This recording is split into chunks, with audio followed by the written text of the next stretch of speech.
Shalom saudara-saudara yang dikasihi Tuhan. Bersyukur kembali kita akan merenungkan kebenaran firman Tuhan dengan tema keadilan dalam penghakiman yang saya dasarkan dari surat Roma pasal 2 ayat 12 hingga ayat yang ke-16 yang berbunyi demikian.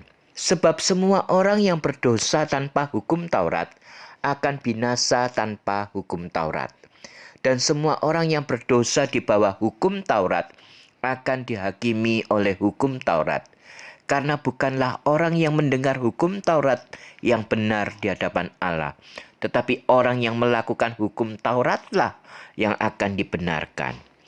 Apabila bangsa-bangsa lain yang tidak memiliki hukum Taurat oleh dorongan diri sendiri melakukan apa yang dituntut hukum Taurat, maka walaupun mereka tidak memiliki hukum Taurat, mereka menjadi hukum Taurat bagi diri mereka sendiri.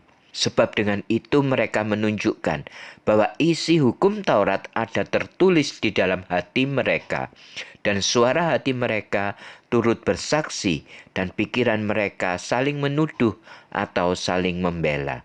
Hal itu akan nampak pada hari bila mana Allah sesuai dengan Injil yang kuberitakan akan menghakimi segala sesuatu yang tersembunyi dalam hati manusia oleh Kristus Yesus. Saudara, pada realita kehidupan sehari-hari, seringkali kita menyaksikan ketidakadilan di dalam sistem hukum negara kita. Kasus-kasus di mana pencuri barang mendapat hukuman yang jauh lebih berat daripada koruptor kelas kakap menjadi bukti nyata akan ketidakadilan tersebut. Sistem peradilan pun terkadang terlihat melakukan seleksi di dalam memberlakukan hukuman. Hal ini seolah-olah ada perlakuan yang tidak adil terhadap orang-orang yang bersalah. Hal ini juga menunjukkan sifat manusia yang seringkali menghakimi orang lain tanpa mempertimbangkan dengan cermat. Namun saudara, jika kita melihat pada perspektif penghakiman Allah, kita akan menemukan bahwa Allah tidak memandang bulu di dalam menghakimi manusia berdosa yang terdapat di dalam ayat yang ke-11. Ketika Allah menghakimi, Ia tidak membedakan antara Yahudi dan non-Yahudi yang tidak percaya kepadanya.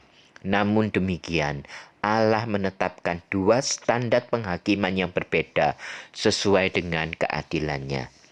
Standar penghakiman yang pertama adalah penghakiman terhadap orang Yahudi yang tidak percaya.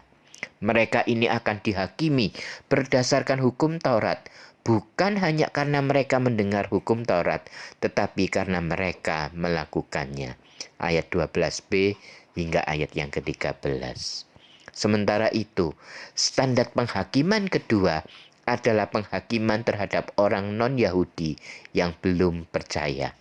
Mereka akan dihakimi berdasarkan hukum yang Allah tanamkan di dalam hati nurani mereka.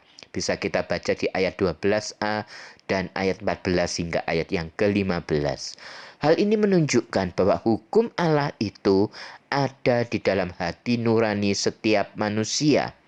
Suara hati nurani menjadi penuntun yang memberitahu apa yang benar dan apa yang salah.